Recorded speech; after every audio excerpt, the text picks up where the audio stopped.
Resiliency as activation, okay? I think sometimes we think of resiliency as kind of like armor, and you put it on and you're strong. But I think it's a little bit more intricate than that, and sometimes maybe even much more complicated than that. And I think really, to be honest with you, I think it's about being able to activate certain things in your life. Like the example that Nicole used with the twins and the car crash, okay? Maybe one twin felt stronger to be able to activate different things, maybe, for example, relationships or problem solving. So I see resiliency certainly as activating. And I think there gives us tons of chances to help people in difficult situations, adolescents, young kids, adults. What are they activating or not? And usually what we find out is that you try to activate one of these four things. So social support. You want to look around and in your social network, who is there to help you? But there's where it gets tricky, and this is why I talk about activation, and I think this is absolutely where we need to focus on, is does that person feel competent, feel safe to reach out to their social network? Have they experienced relationships that are comforting, trusting, building confidence? And if they have, then they're going to reach out to help. And if they haven't, they're not going to reach out for that social support. So a great coping mechanism that a person is probably not going to activate because they don't feel comfortable about it. They haven't built those experiences to know that this is something I can do. You see that with positive reframing. In this element, often what comes in the way is emotions. Or does a person get too hot, too fast, and too long? Can they regulate their emotions? And most of the time, to be able to look at a problem differently, you kind of have to go and relax those emotions. I had that the other day. It was quite funny. I thought I'm trying to be very resilient. Actually, a professor said to me years ago that if you want to understand a professor, look at what they're studying, and that's what's their problem. Well, I study resilience, so maybe that's my problem. I'm also an adoptee. I won't give that all the blame, but that sometimes plays as well. But the idea here is that it's very hard or almost impossible to look at the situation differently if you're totally in that emotions.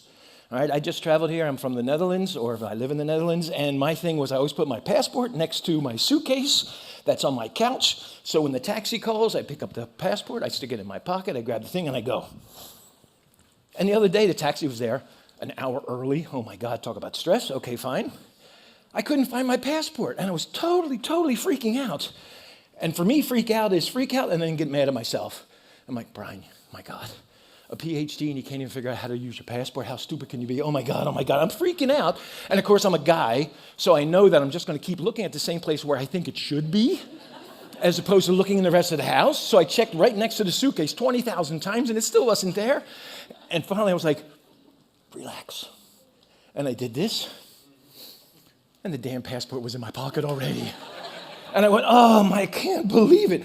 But I thought it was kind of funny because I was totally spinning my wheels. And blah, blah, blah. I was too fast, too hot, too long. I was like, oh my God. So to be able to reframe the problem is very difficult if you don't have control of your emotions.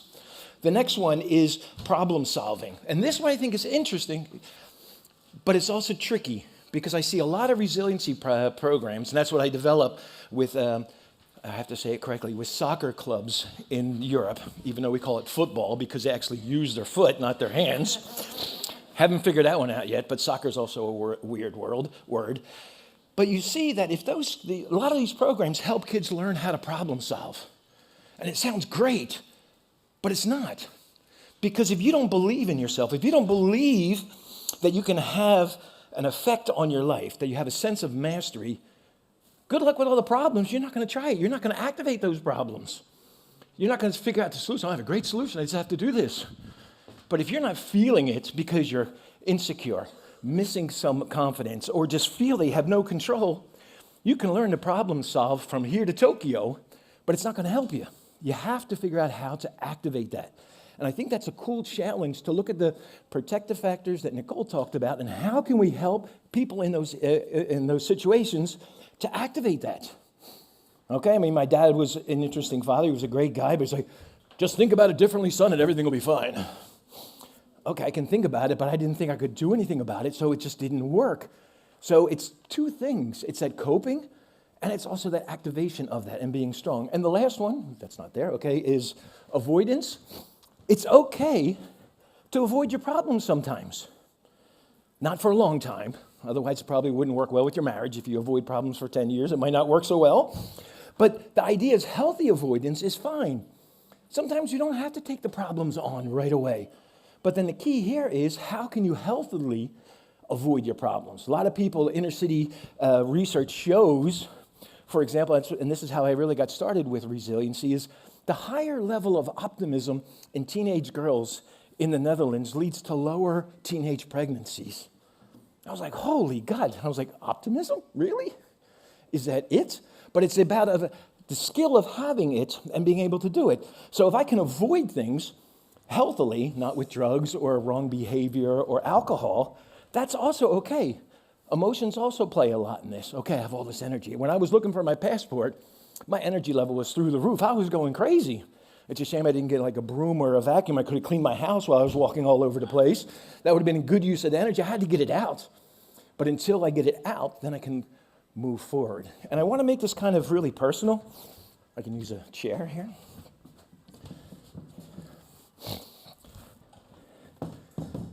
Me. Armor for resiliency is a good thing to help me survive. And it's helped me survive. It helps your kids. It helps yourself survive, okay? But the problem, and what I realize often is, behind that armor is still a scared little boy. Only to say that and admit that, yeah, I usually curse at this point, but I won't today because then I'll go somewhere I don't want to go. But that's a huge thing to say. And if you realize that behind a huge armor is a scared little boy, how is that going to help me? How is that armor going to help me? So it's scared. It's like, oh my God, what am I going to do? That's going to make my dad upset. That's going to make my brother upset. So I can hide behind armor. But I'm still that little scared little boy. Sometimes today still as well. And I don't want to fight that bully. So I put the armor on, but I'm even scareder, if that's an English word. More scared, I don't know. I don't remember the rules. I can say it in Dutch, but I won't today. But I'm still that scared little boy, so I'm kind of hiding behind the armor.